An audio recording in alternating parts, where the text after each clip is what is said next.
Welcome back to Reading the Book of Mormon from cover to cover with me, Shara Ogilvie, a lifetime member of the Church of Jesus Christ of Latter-day Saints, and I'm excited to share this wonderful book with you. Today we're on Alma chapter 39. In the last two chapters, Alma was speaking to two other of his sons as he, gets near the end of his life. And here in chapter 39 and the next couple chapters, he's speaking to Corianton, and Corianton has made some grave mistakes, and you're going to see some great parenting where Alma does not sugarcoat the problems that Corianton has gotten himself into, but he tries to teach Corianton why he needs to take his actions seriously. He's speaking specifically about sexual sin and about setting an example for other people. Whether we like it or not, our behavior affects everybody around us. And when we do good things or bad things, people notice. And it's just that monkey see, monkey do. Some people are going to want to imitate us. And what we do actually affects everyone. We're all interconnected. There is an interconnectedness to all things, to all people. If I never meet you, I'm going to be impacted by something you do somehow in this life, and vice versa. So he's really teaching his son about that accountability that he needs to have for his actions, how it affects other people. All right, verse 1. Now, my son, I have somewhat more to say unto thee than what I said unto thy brother. For behold, have ye not observed the steadiness of thy brother, his faithfulness, and his diligence in keeping the commandments of God? Behold, has he not set a good example for thee? For thou didst not give so much heed unto my words as did thy brother among the people of the Zoramites. Now this is what I have against thee. Thou didst go on unto boasting in thy strength and in thy wisdom. We'll just pause there. So Alma had taken his sons on a long mission a while ago. He had his sons with him as he was out there teaching other cities and bringing them to Christ. And of course, when we're reading about those missions earlier in the Book of Mormon, we just read about the sermons that were given and how the people responded. Did they join the gospel? Did they war against the gospel? What happened? So that was what we read earlier. But now we're getting a little bit of a window into some of the personal problems that Alma was dealing with as he managed this group of sons who were missionaries. His son, Corianton, was boasting in his own strength and in his own wisdom. So he's out there as a missionary teaching, but apparently he's telling everybody that he is the best and he's so wise and he's so smart. And Alma is calling his mind to attempt to make, I can't talk. He's calling forth this idea that is a very bad thing to do. And I like how he says, this is what I have against thee. You went on boasting in thy strength and thy wisdom. He is not skirting around the issue. He's not candy coating it. He's being very direct. And I think that's a good example to us in our conflicts, that we go directly to the person that we have a concern with, and we say, this is what my concern is. This is what the struggle is that I'm having in our relationship or in what I'm dealing with here. And then say it directly. And so he says, this is what I have against you. You went on boasting in your strength and your wisdom. So he's not condemning him. He's just pointing out, this is what happened. And that is a problem. But it gets worse. Let's keep going. This is not all, my son. Thou didst do that which was grievous unto me. For thou didst forsake the ministry, and did go over into the land of Siron, among the borders of the Lamanites, unto the harlot Isabel. Yea, she did steal away the hearts of many. But this was no excuse for thee, my son. Thou shouldst have tended to the ministry wherewith thou was entrusted. Know ye, my son, that these things Know ye not, my son, that these things are an abomination in the sight of the Lord? Yea, most abominable above all sins, save it be the shedding of innocent blood or denying of the Holy Ghost. All right, so we'll pause there. So things got pretty dicey for this particular son/missionary named Corianton. He apparently took a leave of absence from the mission and sought out a harlot. And that, is obviously not a good thing to do on a mission, to say the least. So Alma's going to continue teaching him more about why this would be problematic. And in the future chapters, you see how Corianton didn't have a really good grasp on why these things even mattered. Why our actions, why Judgment Day, why the next life, why accountability, why any of this. And if we don't have, again, you'll see that unfold in the next few chapters, but if you don't have a testimony of the fact that we are going to be resurrected, we will be accountable for our actions, how we act does affect others. They are watching. It is hurting them. These kinds of things. Then it might be really easy to say, well, who cares? I just want to do this thing in the moment. This is what I want to do. What does it matter? It's so old-fashioned. It's so stuffy to try to get me to not do these fun things. Well, that's what we're going to cover in this chapter, in the next few chapters, how Alma really helps Corianton see why it would actually be a concerning thing that he had snuck off with a harlot. For behold, so we're just backing up to the verse we just finished. He's saying that the sexual abomination, sexual sin, is one of the greatest sins you can do.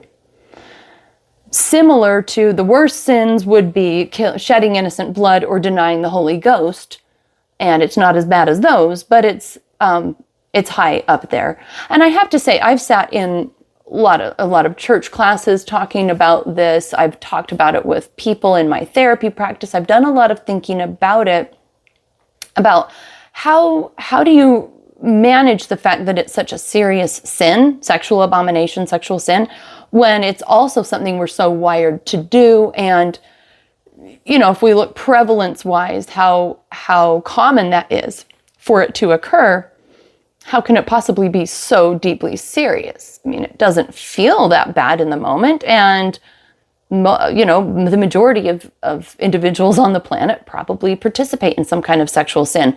So how can that possibly be so bad? And I think it's a tricky one because it's not bad, and this is just my thoughts. It's not bad because it immediately hurts everyone involved. Sometimes the people involved are totally fine with it. But there are some, of course, that were very, very, very harmful. And that's more obvious. But if it's among consenting individuals, well, it's because the very fabric of truth-telling, commitment, family structure, self-control, those kinds of things, the very most basic aspects of the fabric of healthy societies require that level of restraint. So it's not that the individual act one time is going to destroy the universe, but that over time, over and over again, that act of betrayal to family values puts a rip in the fabric of integrity that can bring down society to its knees and destroy it. So again, in the micro, it doesn't seem like that big of a deal, but if you look at it, repeat it over and over, it shreds the fabric of society. And that's what I think makes it such a big deal. And there's so much more that could be said about it. But going on, for behold, if you deny the Holy Ghost when it has once had place in you, and you know that you deny it, behold, this is a sin that's unpardonable. So he's just talking about the sin now of denying the Holy Ghost, which is basically when you've had enlightenment by the Spirit, and then you kick the Spirit out of your life and say you never wanted it and you don't care, that's pretty serious. Whosoever murdereth against the light and knowledge of God, it is not easy for him to obtain forgiveness. Yea, I say unto you, my son, that it is not easy for him to obtain forgiveness. Okay, that sounded kind of clunky, but anyway, the main idea is if you murder, it's hard to get forgiveness from God. It's not a small thing. And denying the Holy Ghost, which I didn't do a good job of explaining it, but I don't even understand it that super well. But the way I understand it is it just means you have to be pretty evolved spiritually, pretty deeply connected to God, and have probably something called the second witness where you are, sealed to be Christ's. That's something that I don't even know how that happens, but you have to be really, really close to God and then say you don't want it, you don't care, and that's denying the Holy Ghost. But he's saying that sexual sin's right up there. It's not the same as those, but it's right up there. And again, I just see it as the fact that it shreds the fabric of society, which ultimately destroys God's plan. It's not that any individual between two consenting, moment between two consenting people immediately destroys the fabric of society. It's just that collectively it will do that. Those are just my thoughts. There's a lot, again, that's a much bigger topic. There's a lot more that could be said about that. All right, verse 7, now my son, I would to God that ye had not been guilty of so great a crime. I would not dwell upon your crimes to harrow up your soul if it were not for your own good. Oh yeah, okay, so we're going back to the fact that he went and saw a harlot. That is actually way, way more problematic than just two consenting individuals who maybe privately do what they're doing, which is you still are accountable to God for that. But he was a missionary, so he was in like the public eye. Not only that, but for like religious teaching, like he was supposed to be an example. So it's kind of like 10 times worse, right, than in some other kind of situation. Behold, you cannot hide your crimes from God, and except you repent, they will stand as a testimony against you at the last day. Now, my son, I would that you should repent and forsake your sins, and go no more after the lusts of your eyes, but cross yourself in all these things. For except ye do this, you can in no wise inherit the kingdom of God. Oh, remember and take it upon you, and cross yourself in these things. Now, I love this verse, how it says twice to cross yourself in these things and not to follow after the lust of your eyes, but cross yourself in these things. Because the world says, if it feels good, do it. Who cares? Especially religious constraints are toxic. Old-fashioned values are bigoted. You need to express yourself. You need to get your true self out there, which is your sexually out of control self. That's what the world is telling you. And it's a lie, because if you don't control yourself in your own sexual expression, then it can eventually rip your life apart. And again, in this particular case, he was an example for other people, so that was another layer. Verse 10, I command you to take it upon you to counsel with your elder brothers in your undertakings. For behold, thou art in thy youth, and you stand in need to be nourished by your brothers, and give heed to their counsel. Suffer not yourself to be led away by any vain or foolish thing. Suffer not the devil to lead away your heart after those wicked harlots. But behold, O my son, how great iniquity you have brought upon the Zoramites.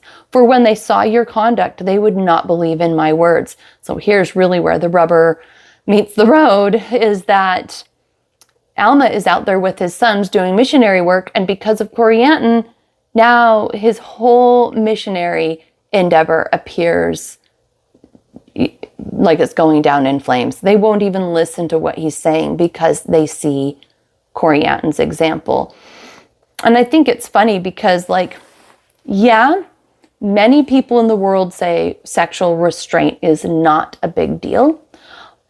You shouldn't worry about it. But I'll tell you what, if you're trying to lead a good, righteous life and you aren't in control of that, even people that say it's not a big deal or you shouldn't worry about it, if they see you as a religious person not in control of that, they automatically know that that's not right.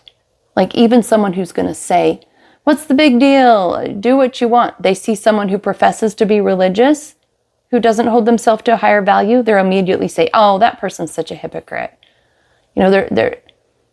There's kind of almost just immediate gut reaction that if you put yourself out there as someone who honors God, others are going to expect you to do that.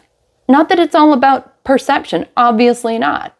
But we need to take ourselves seriously if we're trying to follow God. We need to be genuinely in control of ourselves. And it does matter what other people get from the example we set. We are responsible for that. We can't control if people misperceive us, but we are responsible for the example that we set with our actions. All right, verse 12. Now the Spirit of the Lord doth say unto me, command thy children to do good, lest they lead away the hearts of many people to destruction. Therefore I command you, my son, in the fear of God, that ye refrain from your iniquities. Remember, Alma is the lead, and his sons, they're the leading family of whatever big city they live in.